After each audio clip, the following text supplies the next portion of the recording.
মেয়ে হয়ে জন্মেছ, এত মুখে টেস্ট কোত্থেকে আসে?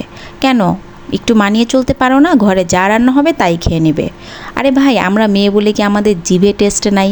আমাদের টেস্ট কি ছেলেদের চাইতে কম আছে নাকি? আমরা কম খেতে যাব কেন? আর এত মানিয়ে এবার নিতে যাব কেন?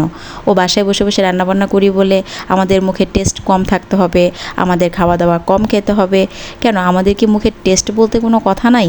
আমাদের বেলায় খালি মানিয়ে নিতে হবে কেন? তোমরা মানিয়ে নিতে পারো না? রান্না করার সময় পাশ থেকে পাশের ফ্ল্যাটের এক ভাবি এসে বলতেছে যে আমার শাশুড়ি আমাকে এইসব কথা শোনায়।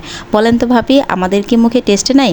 যাই হোক, আমাদের মেয়েদের সাথে এরকমটাই হয়, আর আমাদের অনেক কিছু মানিয়ে নিতে হয় যেটা পুরুষ মানুষ কখনো বুঝবে না। আর পুরুষ মানুষ ঘরে ঢুকে কোনো ঝামেলাও সহ্য করতে চায় না, কোনো অশান্তি সহ্য করতে পারবে না, কোনো কিছু তারা সহ্য করতে পারবে না। তারা শুধু আসবে, খাবে দাবে, ঘুমাবে, আর আছে তো একটা মোবাইল টিপবে।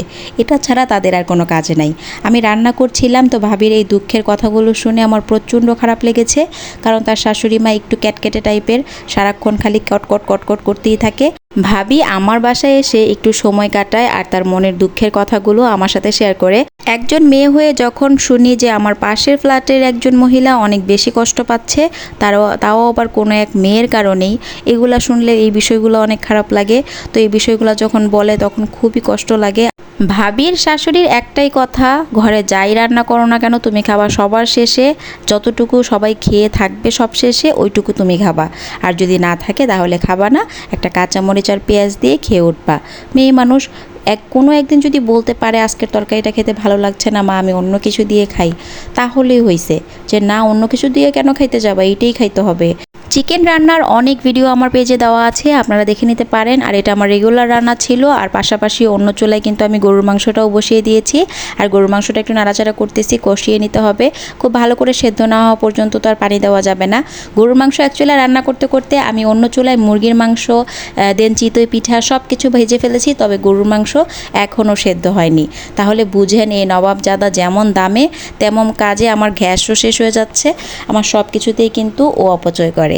কিছু আলু দিয়ে দিলাম, আলু না দিলে, আর ঝোলটা যেহেতু রাখবো আমরা চিতই পিঠা দিয়ে খাবো, তো একটু ঝোল তো রাখতে হবে, তাই আলু অ্যাড করে দেওয়ার পর আর একটু কষিয়ে নিতে হবে। আর পাশাপাশি কিন্তু আমার মুরগির মাংসটা পুরোপুরি হয়ে গিয়েছে, জাস্ট একটু দমে রেখে দিয়েছি জালটা কমিয়ে। মুরগির মাংস খাবে আমার বাচ্চারা, যেহেতু গরুর মাংসটা ওদের দাঁতে বেঁচে যায়, ওদের ঝামেলা লাগে, তো ওদের জন্যই মুরগির মাংসটা মূলত রান্না করা হয়েছে, আর আমাদের জন্য গরুর মাংসটা। এই তো মুরগির মাংসটা প্রায় হয়ে গিয়েছে, উপর থেকে সামান্য তেল ভেসে উঠেছে, তখনই বুঝে যাবেন যে মুরগিটা হয়ে গিয়েছে। যারা একদমই নতুন তারা তো বোঝেন, আর যারা বুঝেন রান্নাবান্নাটা তারা তো বোঝেনি। আর চিতই পিঠাটা কিন্তু প্রায় হয়ে গিয়েছে।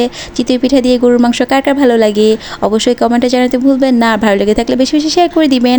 কার শাশুড়ি কেমন অবশ্যই কমেন্টে জানাতে ভুলবেন না। আমার শাশুড়ি মা কিন্তু অনেক ভালো।